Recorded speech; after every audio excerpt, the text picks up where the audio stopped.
अगर आप भी एस्ट्रोलॉजी में विश्वास रखते हैं और पैसा लगाना चाहते हैं, बिगिनर हैं या फिर प्रोफेशनल हैं, तो ये वीडियो आपके लिए है। क्योंकि ये आपको बताएगा कि आपके प्लैनेट्स के हिसाब से कहाँ निवेश करना है। Stock markets, commodities, fixed income या फिर क्रिप्टो। साथ ही ये भी जानेंगे कि कैसे आप प्लैनेट्स की पोजीशन से अपने पोर्टफोलियो की पोजीशन जान सकते हैं। तो चलिए शुरू करते हैं। आज मेरे साथ बात करने के लिए हैं डॉक्टर श्वेता शर्मा, एस्ट्रोलॉजर और न्यूमरोलॉजिस्ट हैं। उनसे ये जानेंगे कि क्या कहते हैं आपके निवेश के सितारे।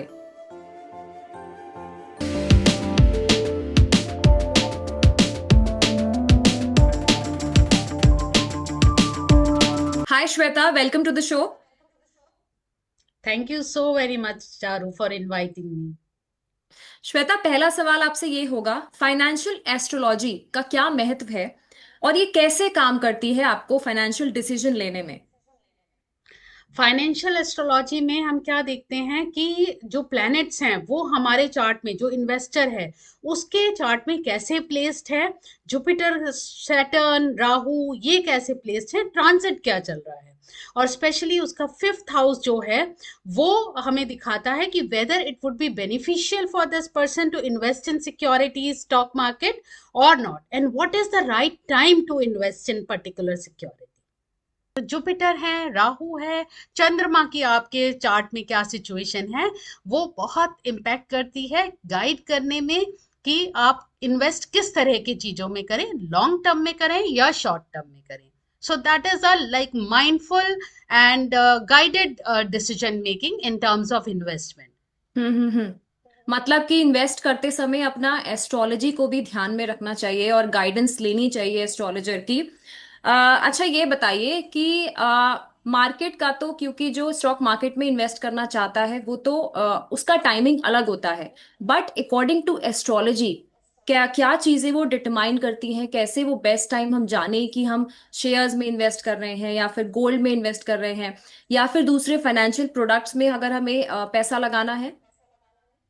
तो उसके लिए सबसे पहले तो हम क्या देखेंगे, उस पर्सन का, लेट्स से जो उनको इन्वेस्ट करना है उनका चार्ट बहुत जरूरी है। उनके चार्ट में सेकंड हाउस जो वेल्थ का हाउस होता है, फिफ्थ का house which is very very important, which is for speculation, stock market, whether that person should invest actually in stock market. Ninth house जो लक का बहुत इंपॉर्टेंट रोल है investment में, फाइनेंशियल इन्वेस्टमेंट हम्म। में, वो हाउस देखना है। देन टेंथ हाउस जो उनका कर्म भाव है वो देखना है। और आज की डेट में उनका जो ट्रांजिट हो रहा है प्लैनेट्स का, that is very very important. अगर किसी के चार्ट में मून एट्थ हाउस से ट्रांजिट हो रहा है और उन्होंने इन्वेस्टमेंट किया तो बहुत चांसेस हैं उनके लॉसेस हो जाएंगे। या वहां से राहु ट्रांजिट कर रहे हैं किसी तरह से, एट्थ हाउस एक्टिवेट हो गया, तो वो जना चाहे मार्केट कितना ही अप जा रहा है, उनका माइंडसेट ऐसा रहेगा, वो ऐसी सिक्योरिटीज में इन्वेस्ट करेंगे जहां पे उन्हें इम्पल्सिव डिसीजन ले सकते हैं वो, और सेल कर सकते हैं इम्पल्सिवली या परचेज कर सकते हैं, which can result in losses. Again वही उनका सेकेंड हाउस बहुत अच्छा है, फिफ्थ बहुत अच्छा है, वहां से जो प्लैनेट्स का ट्रांजिट हो रहा है वो उनके लिए बहुत फेवरेबल है। 11th हाउस जो कि लाभ स्थान है, गेन हाउस है, दैट शुड बी एक्टिवेटेड। तो it's a combination which has to be checked, और उसके अकॉर्डिंग अगर एडवाइस देके कोई और आप एस्ट्रोलॉजर से एडवाइस लेंगे तो डेफिनेटली आपका विन विन सिचुएशन है, आप लॉसेस को मिनिमाइज कर सकते हैं और जो गेन्स हैं उन्हें मैक्सिमाइज कर सकते हैं। हम्म। कॉम्बिनेशन ऑफ प्लैनेट्स की तो आपने श्वेता बात कर ली, लेकिन अगर मैं इंडिविजुअल प्लैनेट्स की बात करूं, जैसे कि शनि हम्म हो गया, चंद्र हो गया, हम्म राहु हो गया, हम्म और स्पेशली अगर राइट। शनि की, किसी की शनि की साढ़े साती चल रही है तो वो नाम सुनते ही डर जाता है। लेकिन होता क्या है कि शनि आपको डराता नहीं है। ये कहा जाता है कि आपको पैसा बहुत आता है अगर जिसकी ये दैया चल रही होती है। तो हम्म। ये भी कैसे इन्फ्लुएंस करते हैं मार्केट ट्रेंड्स को, और अगर आपको इन्वेस्टमेंट में अगर आपको प्रॉफिट बनाना है तो इनका भी क्या रोल है। डेफिनेटली, जैसे आपने बात की सैटर्न की, शनि की, शनि क्या है, कर्म फल दाता है और वो हाँ। लेसन सिखाते हैं, शनि शनि धीरे धीरे चलते हैं। अब शनि की किसी की महादशा चल रही है, अंतरदशा चल रही है, तो शनि उसके एक्टिवेटेड है और वो कह रहे हैं कि लॉन्ग टर्म इन्वेस्टमेंट करो, और वहीं जना क्या है, शॉर्ट टर्म में डे ट्रेडिंग में आ जाता है, तो हम्म 100% चांसेस है वो लॉसेस में जाएगा। अगर शनि के, तो शनि क्या कहते हैं कि धीरे धीरे लॉन्ग टर्म में इन्वेस्टमेंट करो। वहीं अगर किसी के मून बहुत अच्छे प्लेस्ड हैं, तो मून क्या है, मार्केट का मूड है। अब मून का ट्रांजिट इन जनरल कैसा हो रहा है वो हमें देखना पड़ेगा, और फिर हमारे चार्ट में कैसा है। अगर आप एज ए इन्वेस्टर इन्वेस्ट करने चाह रहे हैं और आप मेरे पास आते हैं, तो सबसे पहले आपका मून देखूंगी। अगर मून आपका 6 8 12 में है, तो it's a time when you should take a pause, जहां पे ओके। आपको खरीदना नहीं है, क्योंकि आप बेचना नहीं है, बहुत सोच समझ के बेचना है। उस समय अगर आप ट्रेडिंग करते हैं तो चांसेस हैं आपके लॉसेस हो जाएंगे। वहीं आपका मून 1 3 6 11 में जा रहा है, तो 100% चांसेस है कि आपके प्रॉफिट्स होंगे। तो हम्म। ये शनि की बात है। शनि अगेन आपको डराने के लिए नहीं है, साढ़े साथी कईयों को बहुत अच्छा फल देके जाते हैं, हाँ। बट वो जो लेसन सिखाने जा रहे हैं, शनि कौन से हाउस में ट्रांजिट कर रहे हैं, कहाँ बैठे हैं। शनि अगर किसी को, अगेन राहु, राहु अगर किसी के एक्टिवेटेड हैं, तो वो उसको नई ऊंचाइयों पे ले जा सकते हैं। ठीक है, हम्म। राजा से रंक और रंक से राजा भी बना सकते हैं। तो आपको यही देखना है कि हमें उस प्लेनेट की एनर्जी को एक्टिवेट देके कर्मा अलाइनमेंट करके डिसीजंस लेने हैं। राहु अगर और शनि का अगर कॉम्बिनेशन कहीं भी आप ये आज की डेट में अगर हो जाता है, तो वो मार्केट में सडन ट्रांसफॉर्मेशन ले आता है, सडन शिफ्ट्स ले आता है। वहीं इंडिविजुअल के चार्ट में भी यही देखना है कि सैटर्न कौन से हाउस से ट्रांजिट कर रहे हैं, राहु कहाँ से एक्टिवेटेड है। राहु कईयों के बहुत अच्छे होते हैं, तो राहु की दशा में वो करोड़पति तक भी बन सकते हैं। हाँ। हम्म। तो अच्छा, वो देखना इसके, है कि आपका हाँ, तो इसके अलावा ऐसे और कौन से, में दूसरे प्लैनेट्स भी जानना चाहेंगे हमारे दर्शक, कि जो हम्म फाइनेंशियल सक्सेस जिसको गेन करना है, कौन से ऐसे वो सक्सेसफुल प्लैनेट्स हैं जो आपको उन ऊंचाई तक पहुंचा सकते हैं। डेफिनेटली, आपने ऑलरेडी अभी इन डेफिनेटली प्लैनेट्स की बात करी। जी। और कौन से वो ऐसे प्लैनेट्स हैं जो आपके रास्ते में बाधा भी डालते हैं। बात आते हैं, राइट। तो सबसे पहले फेवरेबल जो प्लैनेट्स होते हैं इन्वेस्टमेंट के, उससे वो जुपिटर और सन होते हैं। अगर किसी के हाँ। चार्ट में सन और जुपिटर बहुत अच्छे प्लेस्ड हैं, तो वो इन्वेस्टमेंट कर सकते हैं। रियल एस्टेट में, जिनके सैटर्न बहुत अच्छे प्लेस्ड हैं, वो रियल एस्टेट में कर सकते हैं, लॉन्ग टर्म सिक्योरिटीज में कर सकते हैं। जुपिटर का अच्छा प्लेसमेंट होना बहुत जरूरी है।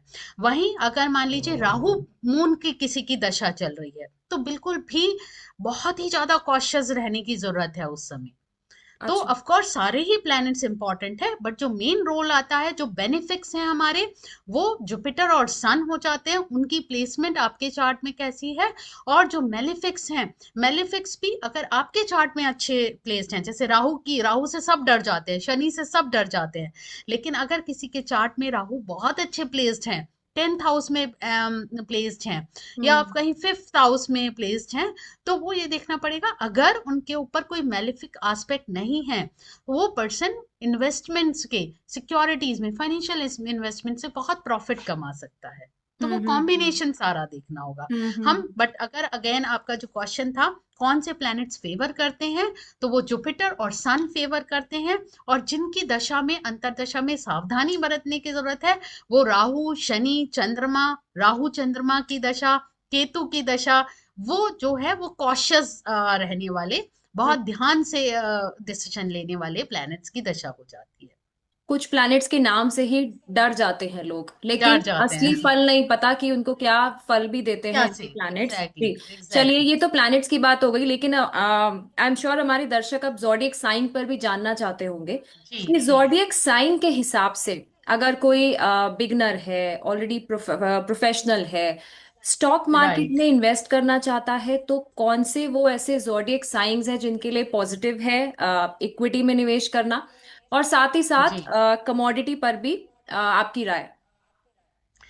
तो इसमें जो सबसे फेवरेबल, अगर हम प्लैनेट्स ज़ोडिएक साइंस की बात करते हैं, तो एरीज, लियो और स्कॉर्पियो, ये जो मून साइन वाले, या इनका अगर असेंडेंट भी अगर ये है, एरीज, लियो और स्कॉर्पियो, तो ये बहुत अच्छा इन्वेस्टमेंट कर सकते हैं, क्योंकि ये लॉजिक के साथ ज्यादा डिसीजंस लेते हैं, इमोशनली या इम्पल्सिव डिसीजंस नहीं लेते हैं।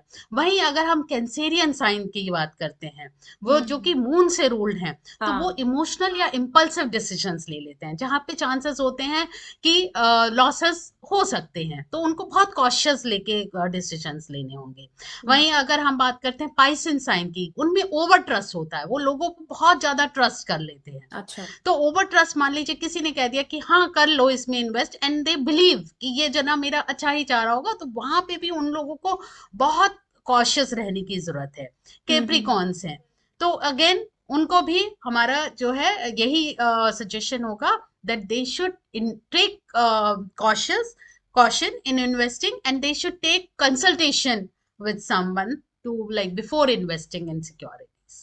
हम्म। अच्छा श्वेता, मार्केट पे आपका ये जानना चाहूंगी, मार्केट क्रैश जब होता है, इसके देखिए राइट। अलग तो बहुत सारे फैक्टर्स होते हैं, जियोपॉलिटिकल जी फैक्टर्स और जी बहुत सारे फैक्टर्स जो मार्केट से रिलेट करते हैं, वो तो अलग चीज हो गई। जी लेकिन जी। Eclipses, right. सूर्य ग्रहण हो गया, चंद्र ग्रहण हो गया, हम्म। इसका राइट। कितना बड़ा मेजर रोल होता है मार्केट जब क्रैश हो राइट। रहा है या कुछ भी जो राइट। ग्लोबल अनसर्टेनिटी हो रही है, तो ये हम्म। एक्लिप्सिस कितना बड़ा रोल प्ले करते हैं? एक्लिप्सिस का बहुत इंपॉर्टेंट रोल है, but every eclipse does not mean a market crash. उसको हमें देखना पड़ेगा कौन सी राशि से ट्रांजिट कर रहा है, किस पे आस्पेक्ट, कौन सी उसका प्लैनेट का इम्पैक्ट या आस्पेक्ट उस समय उसके ऊपर है, तो वो देखना बहुत जरूरी है। बट अगेन, ये हिडन चीजें, जो कि कोई एक्लिप्स है, अगर हम स्पेशली जो अब लूनर लूनर एक्लिप्स आने वाला है, चंद्र ग्रहण आने वाला है 3 तारीख को, हम्म। वहां पे मेरी यही सजेशन रहेगा, 3-4 दिन, not only that particular day, 3-4 दिन सभी को बहुत कॉशियस रहने की जरूरत है। इम्पल्सिव डिसीजन नहीं लेने हैं। कुछ हिडन चीजें बाहर आती हैं, जरूरी नहीं है मार्केट क्रैश करेगा, बट अगेन फ्लक्चुएशंस हो सकती हैं, हम्म। फ्लक्चुएशंस के बहुत चांसेस हैं, और as an individual people might take impulsive decisions, उनको, क्योंकि मून का इम्पैक्ट सभी के ऊपर होता है, और जब एक्लिप्स आता है तो किसी के ऊपर अच्छा, किसी के ऊपर बैड इफेक्ट आता है। But again, as a whole अगर बात करती हूँ, तो उस समय कोई भी इम्पल्सिव डिसीजन लेने से, क्योंकि बहुत इमोशनल हो जाते हैं लोग hmm. In general during eclipse time, तो उस समय कोई भी ऐसा मेजर डिसीजन लेना बिल्कुल अवॉइड करना चाहिए। हम्म। चलिए, रैपिड फायर राउंड से इस पॉडकास्ट का आखिरी सवाल होगा आपसे। काफी जी। इंपॉर्टेंट भी होगा ये इन्वेस्टर्स के लिए, क्योंकि हम्म। फाइनेंशियल प्लानर से, एडवाइजर से तो राय लेनी ही चाहिए जब भी आप कुछ निवेश कर रहे हैं, लेकिन जी। फाइनेंशियल एस्ट्रोलॉजी, जो आपने एस्ट्रोलॉजी का महत्व बताया, वो भी कितना जरूरी इन्वेस्टर्स के लिए, आपकी क्या राय होगी कि जो बहुत भी जरूरी है। फाइनेंशियल डिसीजन लेने से पहले कैसे करें? देखो, इसमें सबसे पहली बात है, एक मैं आपने बोला तो मैं एक एग्जांपल छोटा सा देने चाहूंगी। One of my client came to me and I advise him strongly against investing in short term security, और इन जनरल शेयर्स में ही इन्वेस्ट करने को मना किया। But he didn't listen to me, और उनको कई लाखों का जो है लॉस हो गया। ओके। एक टाइम पीरियड भी होता है, दशा महादशा चल रही है, तो वहां पे अगर आपको कोई ऐसा एस्ट्रोलॉजर आपको गाइड कर रहा है, तो थोड़ा पॉज ले ले, थोड़ा सा रुक जाए। और वहीं एक और, जो मेरे कई सारे ऐसे क्लाइंट्स हैं जिनको मैंने बताया कि आपके लिए बहुत अच्छा है, आप लॉन्ग टर्म में करो, किसी को शॉर्ट टर्म में बताया। तो फाइनेंशियल एस्ट्रोलॉजी का बहुत इंपॉर्टेंट रोल होता है, क्योंकि कईयों के में ये होता है कि वो नहीं कर रहे, but when they take suggestions from an astrologer, तो उनको कई गुना प्रॉफिट्स होता है, कई कई लाख रुपयों का प्रॉफिट होता है। तो financial astrology definitely helps you, give you an edge over other people. तो और मतलब कि अगर अब सबसे पहले, तो मतलब कि अब जी, निवेश करने से पहले एक तो फाइनेंशियल प्लानर और फाइनेंशियल एस्ट्रोलॉजर दोनों से एडवाइस लेना दोनों को जरूरी है। लेना जरूरी होगा। राइट। चलिए, श्वेता, एक क्विक रैपिड फायर राउंड हो जाए आपके साथ। जी। Best planet for wealth? Best planet for wealth में जुपिटर सबसे नंबर में आता है, जो कि हमें लॉन्ग टर्म अबेंडेंस देता है। किसी के चार्ट में जुपिटर बहुत वेल प्लेस्ड है, और जुपिटर का ट्रांजिट भी बहुत अच्छा चल रहा है, तो जुपिटर का ट्रांजिट आपको लॉन्ग टर्म अबेंडेंस, बहुत ज्यादा वेल्थ ग्रोथ दे सकता है। तो वन प्लैनेट जो विनर होगा that would be Jupiter. Worst planet for over spending? Venus और राहु। वीनस और राहु आपको इंटेलिजेंस दे देगा, आपको पता ही नहीं लगेगा, इल्यूजन दे देगा, और ऐसा जना किसी की एडवाइस सुनने को तैयार भी नहीं होगा। तो worst planet combination would be Venus and Rahu. किसी के हाउस में, किसी एक पर्टिकुलर हाउस में इकट्ठे बैठे हैं या आस्पेक्ट है, तो वीनस और राहु। स्टॉक मार्केट और real estate, what does astrology favour in 2026? It should be long term investment. अगर स्टॉक मार्केट में भी इन्वेस्टमेंट कर रहे हैं तो I would advise long term investment रहे। रियल एस्टेट डेफिनेटली बहुत अच्छा रहेगा 2026 में इन्वेस्टमेंट के उससे, बट अगेन स्टॉक मार्केट में करना है तो लॉन्ग टर्म में करें, शॉर्ट टर्म में बेनिफिट नहीं मिलने वाला है, बहुत फ्लक्चुएशंस 2026 में देखने को मिलेंगे। Last question, one remedy for financial stability? That would be Thursdays को एक टर्मरिक बाथ लेना है। Turmeric bath means pinch of turmeric डाल के आपको लास्ट रिंस लेना है। थर्सडेज को आपको येलो दाल जो है डोनेट करेंगे, बहुत अच्छा रहेगा। और आपको मंदिर में जाके जो बड़े बूढ़े लोग हैं उनको केले और स्वीट्स, या अपने आसपास भी वो डोनेट करें, तो उससे आपका जो जुपिटर है वो बहुत अच्छा हो जाएगा, which is again a planet for long term abundance and wealth.